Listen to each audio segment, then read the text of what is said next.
नमस्कार, आप देख रहे हैं दूरदर्शन समाचार। आपके साथ मैं हूं पराक्रम सिंह शेखावत। बताएंगे आपको इस वक्त की बड़ी खबर। समाचार की शुरुआत सुर्खियों के साथ। रूस के राष्ट्रपति व्लादिमीर पुतिन आज 2 दिन के दौरे पर पहुंचेंगे नई दिल्ली। प्रधानमंत्री मोदी के साथ होगी द्विपक्षीय मुलाकात। कल भारत रूस वार्षिक शिखर सम्मेलन में शामिल होंगे पुतिन।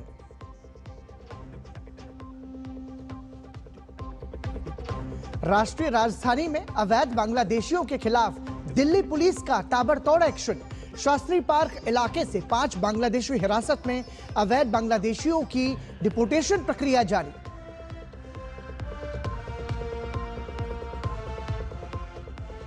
संसद के दोनों सदनों में सुचारू रूप से चल रहा है कामकाज। लोकसभा में स्वास्थ्य सुरक्षा से राष्ट्रीय सुरक्षा उपकर बिल 2025 पर चर्चा शुरू। संसद परिसर में एक देश एक चुनाव से जुड़े विधेयक पर जेपीसी की महत्वपूर्ण बैठक आज।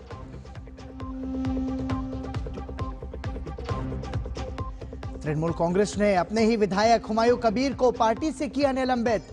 बंगाल में बाबरी मस्जिद बनाने का किया था ऐलान।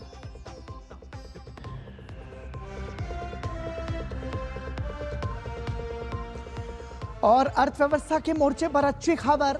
रेटिंग एजेंसी फिच और S&P ने वित्त वर्ष 2025-26 के लिए भारत की जीडीपी वृद्धि दर का बढ़ाया अनुमान।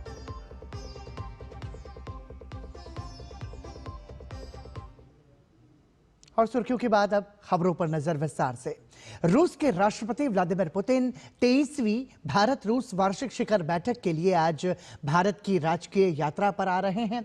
2 दिवसीय यात्रा के दौरान राष्ट्रपति पुतिन नई दिल्ली में प्रधानमंत्री नरेंद्र मोदी के साथ वार्ता करेंगे। दोनों नेता आपसी हित के क्षेत्रीय और वैश्विक मुद्दों पर विचारों का आदान प्रदान करेंगे। व्यापार, अर्थव्यवस्था, स्वास्थ्य सेवा, शिक्षा, संस्कृति और मीडिया के क्षेत्रों सहित कई समझौतों पर हस्ताक्षर होने की उम्मीद है।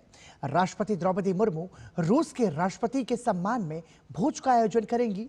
यह यात्रा भारत और रूस के नेतृत्व को द्विपक्षीय संबंधों में प्रगति की समीक्षा करने और विशेष रणनीतिक साझेदारी को मजबूत करने का अवसर प्रदान करेगी। वार्षिक शिखर बैठक भारत और रूस के बीच रणनीतिक साझेदारी में सर्वोच्च संस्थागत संवाद तंत्र है। रूस लंबे समय से भारत का समय की कसौटी पर परखा हुआ साझेदार रहा है। भारत रूस संबंधों का विकास भारत की विदेश नीति का एक प्रमुख स्तंभ है। दिल्ली में अवैध रूप से रह रहे बांग्लादेशियों के खिलाफ पुलिस का ताबड़तोड़ एक्शन जारी है। दिल्ली के शास्त्री पार्क इलाके से अवैध रूप से रह रहे 5 घुसपैठियों को हिरासत में लिया गया है। पकड़े गए लोगों में 2 महिलाएं और एक 3 साल की बच्ची भी शामिल है। पकड़े गए बांग्लादेशियों के डिपोटेशन की प्रक्रिया जारी है। अवैध रूप से रह रहे बांग्लादेशियों के खिलाफ दिल्ली पुलिस लगातार कार्रवाई कर रही है। आज संसद के शीतकालीन सत्र की कार्यवाही का चौथा दिन है। लोकसभा में आज प्रश्नकाल और शून्यकाल सुचारू रूप से चले। केंद्रीय सड़क परिवहन एवं राजमार्ग मंत्री नितिन गडकरी ने आज लोकसभा में प्रश्नकाल के दौरान इलेक्ट्रिक वाहनों की वृद्धि, सुरक्षा और विनियमन के संबंध में सदस्यों द्वारा पूछे गए प्रश्नों के उत्तर दिए। उन्होंने बताया कि भारत के इलेक्ट्रिक वाहनों की बाजारों में तेजी से मांग बढ़ रही है। EV sales rates was faster than IC engines in 2024 and 2025. EV car increased by 20.8% and petrol and diesel by 4.2%. Two-wheeler EVs increased by 33% and petrol and diesel by 14%. There are three-wheelers EVs by 18% and petrol and diesel by 6%. Sir, in Karnataka, the EV growth is 16.6% and Bengaluru, it is 9.9%. Indian EV market potential is of 20 lakh crores by 2030. Rajya Sabha में आज America से भारतीयों को निर्वासित करने का मामला उठा। कई छात्रों को निर्वासित करने के मामले पर पूछे गए सवाल पर विदेश मंत्री एस जयशंकर ने कहा कि हमने कई मामलों में हस्तक्षेप किया है और मदद दी है। हम अमेरिकी अधिकारियों के साथ लगातार संपर्क में हैं। Consulates and embassy intervened where possible, and we have tried to get the American system to understand that minor offences should not be a reason for such action. However, I also want to say, sir, that the issuance of visa is a sovereign right of a government. Now, in the case of the United States, the US government has taken a view, in fact, the latest announcement was yesterday. They have taken a view that every visa adjudication is a national security decision. So they reserve the right to take a decision on a visa which is based on their assessment of the national security implication of a particular individual's position. विदेश मंत्री S Jaishankar ने America से निर्वासित किए भारतीयों के साथ अमानवीय व्यवहार पर कहा कि भारत सरकार ने इस मुद्दे को अमेरिका के साथ उठाया है। महिलाओं और बच्चों के साथ किसी तरह का गलत व्यवहार नहीं होना चाहिए। We have very strongly taken up with the American side that this should not be applied to women and children. The initial flights after the Trump administration started vigorously deporting illegals had such cases. This was also something which was discussed in the last session of Parliament. But after our protest, to the best of our knowledge, sir, since February, as my answer says, we have not had a recurrence of that situation. Lok Sabha में वित्त मंत्री निर्मला सीतारमण ने स्वास्थ्य सुरक्षा से राष्ट्रीय सुरक्षा उपकर बिल 2025 पारित करने के लिए पेश किया है। लोकसभा में इस बिल को पेश करते हुए वित्त मंत्री ने कहा कि किसी भी जरूरी और दैनिक उपयोग के सामान पर सेस नहीं लगेगा, सिर्फ तंबाकू उत्पादों पर सेस लगेगा, जिसका एक हिस्सा राज्य सरकारों को भी मिलेगा। ये कोई एसेंशियल कमोडिटी के ऊपर सेस नहीं है, ये सिर्फ ऐसे एक डीमेरिट वस्तु और चीज है जैसे पान मसाला, जिसका खाने में हेल्थ के खतरा है, जिनको भी खाने वाले हर एक का उससे उनका हेल्थ का नुकसान ही होएगा। इस सेस के द्वारा जो रेवेन्यू मिलेगा उसको हम हेल्थ के अवेयरनेस बिल्डिंग या कुछ प्रोग्राम के द्वारा, एक स्कीम के द्वारा स्टेट्स को भी देने के लिए प्रावधान है। मगर ये एक स्पष्टता मैं पहले से देना चाहती हूं, क्योंकि पान मसाला जीएसटी के सिस्टम में भी है और उधर डीमेरिट के नाम पर क्योंकि कैटेगराइज किया गया है, इसके ऊपर सबसे ज्यादा जो जीएसटी सिस्टम में आप लगा सकते हो टैक्स 40%, वो इसके ऊपर भी लगाएंगे। एक देश एक चुनाव से जुड़े विधेयक पर संयुक्त संसदीय समिति की आज महत्वपूर्ण बैठक बुलाई गई है। पीपी चौधरी की अध्यक्षता में इस बैठक में समिति के सदस्य विशेषज्ञों के पैनल के साथ आगे की चर्चा होगी। संयुक्त संसदीय समिति की यह बैठक बेहद खास मानी जा रही है, क्योंकि इस बार की बैठक में राष्ट्रीय विधि आयोग, लॉ कमीशन ऑफ इंडिया और निर्वाचन आयोग के सदस्य एक राष्ट्र एक चुनाव प्रस्ताव की व्यवहार्यता, निष्पक्षता और संवैधानिक वैधता पर अपने सुझाव रखेंगे। दोपहर 3 बजे संसद भवन परिसर में जेपीसी की यह बैठक होनी है। एक देश एक चुनाव पर पूर्व राष्ट्रपति रामनाथ कोविंद ने कहा कि एक देश एक चुनाव की अवधारणा देश के विकास के लिए महत्वपूर्ण है और अगर यह देश में लागू होता है तो देश के विकास में गेम चेंजर साबित होगा। वन नेशन वन इलेक्शन की रिपोर्ट हमारी समिति ने, जो हाई लेवल कमेटी थी, उसने राष्ट्रपति जी को सौंप दी थी।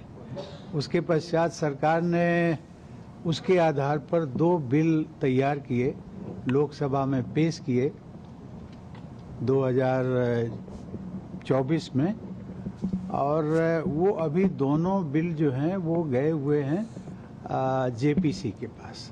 जेपीसी उसको एग्जामिन कर रही है। एक चीज़ मैं ज़रूर आपके माध्यम से सभी देशवासियों को कहना चाहूँगा कि अगर ये अवधारणा लागू हो जाती है देश में, तो मुझे लगता है it will prove to be a game changer Bharat के विकास के लिए। बाबरी नाम से मुर्शिदाबाद में बेलडांगा में मस्जिद बनाने का ऐलान करने वाले टीएमसी विधायक हुमायूं कबीर को पार्टी ने निलंबित कर दिया है। अपने बयान के बाद से ही वो रडार पर आ गए थे। उन्होंने कई तरह की बयानबाजी भी की थी। हालांकि पार्टी ने उनके बयानों से दूरी बना ली थी। इसके बाद भी उनके बयान नहीं रुके। यही वजह है कि अब टीएमसी ने उन्हें पार्टी से निलंबित कर दिया है। हुमायूं कबीर ने 6 दिसंबर को मस्जिद के शिलान्यास की तारीख घोषित की थी। सीधा रुख करेंगे नेशनल वॉर मेमोरियल का। राजनाथ सिंह मौजूद हैं।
Все, мы, наверное, обратненько, да?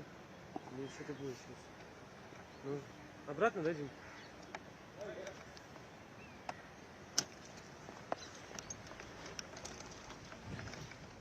तो नेशनल वॉर मेमोरियल से सीधी तस्वीरें आप देख रहे थे।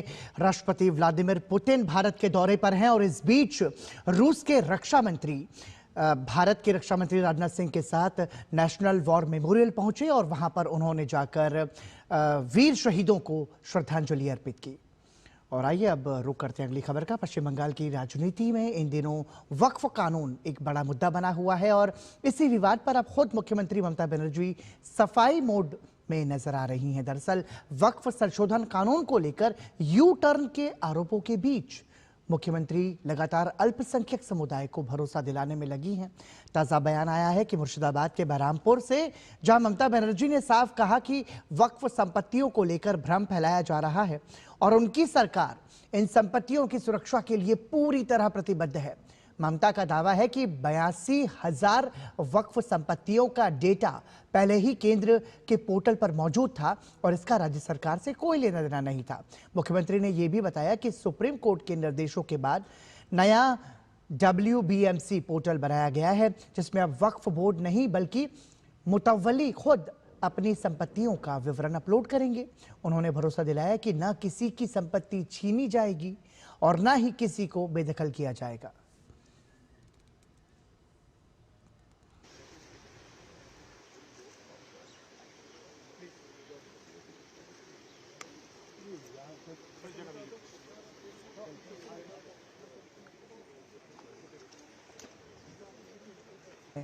रूस के रक्षा मंत्री और उनके साथ भारत के रक्षा मंत्री राजनाथ सिंह भी मौजूद हैं। साथ ही हम आपको जो खबर बता रहे थे उसमें ये कि वक्फ कानून को लेकर के ममता बनर्जी अब सियासत वहां पर खेल रही हैं। सीधे तौर पर उन्होंने कहा कि उल्लेखनीय है कि जब संसद में यह कानून पास हुआ तो ममता बनर्जी ने इसे संप्रदाय विशेष कानून बताया था और कहा था कि यह मुसलमानों के अधिकारों को छीनेगा। उन्होंने दावा किया था कि पश्चिम बंगाल में इस कानून को लागू नहीं होने दिया जाएगा, लेकिन हाल ही में ममता बनर्जी सरकार ने मामले पर यू टर्न लेते हुए राज्य की 82,000 वक्फ संपत्तियों का ब्यौरा केंद्रीय पोर्टल पर अपलोड करने का निर्देश दिया था, जिसका टीएमसी के मंत्री सिद्दीकुल्लाह चौधरी जैसे तृणमूल कांग्रेस के कई नेता विरोध कर रहे हैं। देश के कई राज्यों में एसआईआर के काम के दबाव के चलते ब्लॉक लेवल अधिकारी की आत्महत्याओं के मामले सामने आ रहे हैं। इस संबंध में सुप्रीम कोर्ट ने संबंधित राज्यों को निर्देश दिया है कि बीएलओ पर बढ़ते काम के दबाव को कम करने के लिए अतिरिक्त स्टाफ की तैनाती की जाए। कोर्ट ने यह भी कहा है कि यदि कोई बीएलओ व्यक्तिगत कारणों से एसआईआर करने में सक्षम नहीं है तो उचित कारण पाए जाने पर उन्हें राहत देने पर विचार किया जाना चाहिए। साथ ही उनकी जगह किसी अन्य व्यक्ति को यह कार्य दिया जा सकता है। सुप्रीम कोर्ट ने स्पष्ट किया कि यदि राहत नहीं मिलती है तो बीएलओ न्यायालय का रुख भी कर सकते हैं। यह आदेश तमिलनाडु की राजनीतिक पार्टी टीवीके द्वारा दायर उस याचिका पर सुनवाई के दौरान दिया गया जिसमें एसआईआर के काम के दबाव के कारण बीएलओ द्वारा की जा रही आत्महत्याओं की ओर अदालत का ध्यान आकर्षित किया गया था। समाज से बाल विवाह जैसी कुरीतियों को पूरी तरह खत्म करने के उद्देश्य से नई दिल्ली के विज्ञान भवन में गुरुवार को 100 days intensive awareness campaign for child marriage free Bharat अभियान की शुरुआत की गई। इस कार्यक्रम का शुभारंभ केंद्रीय महिला एवं बाल विकास मंत्री अन्नपूर्णा देवी ने किया। समारोह में कई सामाजिक संगठनों, सरकारी विभागों, शिक्षाविदों और बाल अधिकार कार्यकर्ताओं ने भाग लिया। इस अभियान का मुख्य उद्देश्य देश भर में बाल विवाह जैसी सामाजिक बुराइयों के खिलाफ व्यापक जागरूकता फैलाना है। इस अभियान को खासतौर पर ऐसे राज्यों में लागू किया जाएगा जहां बाल विवाह के मामले अधिक दर्ज होते रहे हैं। इस दौरान स्कूलों, कॉलेजों, ग्राम पंचायतों और शहरी समुदायों में जागरूकता रैलियां, कार्यशालाएं और संवाद कार्यक्रम आयोजित किए जाएंगे। कार्यक्रम को संबोधित करते हुए केंद्रीय मंत्री अन्नपूर्णा देवी ने कहा कि बाल विवाह बच्चों के अधिकारों का गंभीर उल्लंघन है जो न सिर्फ उनके स्वास्थ्य और शिक्षा को प्रभावित करता है बल्कि उनके भविष्य पर भी गहरा असर डालता है। उन्होंने ये भी स्पष्ट किया कि सरकार का उद्देश्य केवल कानूनी कार्रवाई तक सीमित नहीं है बल्कि समाज को इस सामाजिक बुराई के खिलाफ एकजुट और सशक्त बनाना भी है। सामूहिक रूप से जिस तरह से लोगों का सहयोग है या फिर विभिन्न संस्थाओं के लोगों का, तो निश्चित रूप से लोगों ने ये शपथ लिया, ये प्रण किया है कि बाल विवाह मुक्त भारत करना है। हमारा तो मकसद, हमारा उद्देश्य बिल्कुल इस कुप्रथा को समाप्त करना है ताकि जो विकसित भारत का संकल्प प्रधानमंत्री जी का है उस संकल्प के साथ हमारी ये बेटियां कदम से कदम मिलाकर चल सके और इस विकसित भारत के संकल्प को सिद्धि तक पहुंचा सके। भारत को वैश्विक लोकतंत्र संस्था इंटरनेशनल IDEA की काउंसिल का 2026 के लिए अध्यक्ष चुना गया है। इस पद का कार्यभार भारत के मुख्य निर्वाचन आयुक्त ज्ञानेश कुमार ने संभाला। इंटरनेशनल IDEA विश्व के कई देशों के साथ मिलकर लोकतांत्रिक प्रक्रिया, चुनावी सुधार, सुशासन और पारदर्शिता को बढ़ावा देने का कार्य करती है। भारत को यह दायित्व उसकी पारदर्शी एवं विश्वसनीय चुनावी प्रणाली की वैश्विक पहचान के आधार पर मिला है। इस अवसर पर मुख्य चुनाव आयुक्त ने अपने भाषण में कहा कि भारत दुनिया का सबसे बड़ा लोकतंत्र है और संविधान के तहत स्वतंत्र और निष्पक्ष चुनावों का सफल संचालन करता है।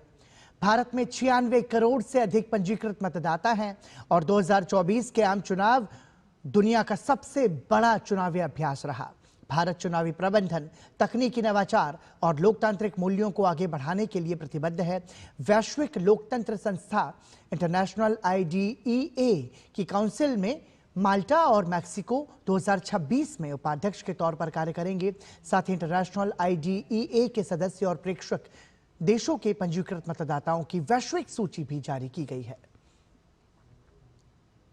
भारत का रहने वाला हूं, भारत की बात सुनाता हूं।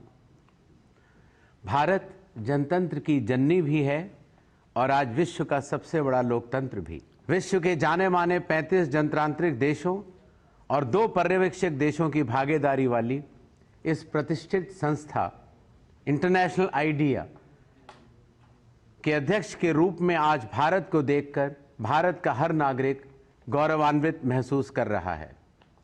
भारत के मुख्य निर्वाचन आयुक्त के रूप में मैं ज्ञानेश कुमार भारत के सभी नागरिकों की तरफ से सभी देशों के प्रतिनिधियों का अभिनंदन करता हूं और इंटरनेशनल IDEA के सदस्य देशों की परिषद की अध्यक्षता स्वीकार करता हूं। और आपको बता दें कि राष्ट्रीय जांच एजेंसी ने दिल्ली ब्लास्ट मामले से जुड़े बड़े आतंकी साजिश के खुलासे के लिए हरियाणा और बिहार में 22 ठिकानों पर एक साथ छापेमारी की है।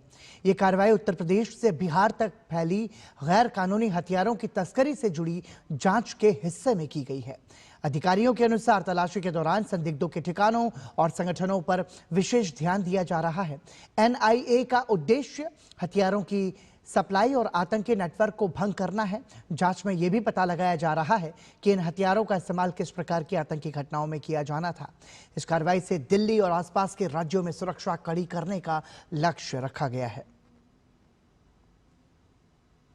अमेरिकी टैरिफ के बावजूद भारतीय अर्थव्यवस्था सरपट गति से दौड़ रही है।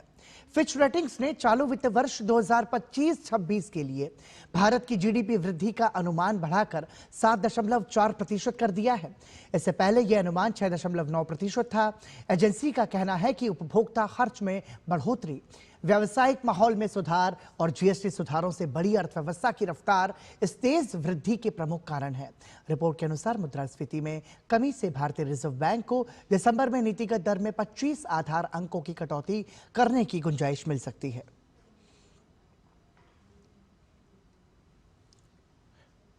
वैश्विक अनिश्चितता और टैरिफ वॉर के बावजूद भारतीय अर्थव्यवस्था जिस रफ्तार के साथ आगे बढ़ रही है, उसे देखते हुए वैश्विक rating agency S&P global ratings ने अनुमान लगाया है कि भारत की आर्थिक विकास दर आने वाले वर्षों में मजबूत ही बनी रहेगी। रिपोर्ट के अनुसार भारत की जीडीपी 2026 में 6.7%, 2027 में 7% और 2028 में 6.8% रहने का अनुमान है। रिपोर्ट कहती है कि कम मुद्रास्फीति और मजबूत श्रम बाजार उपभोक्ता खर्च को समर्थन देते रहेंगे, जो आर्थिक वृद्धि का प्रमुख आधार बनेगा। एजेंसी ने 2026 और 2027 में वैश्विक अर्थव्यवस्था में 3.2% की स्थिर वृद्धि का पूर्वानुमान जताया है।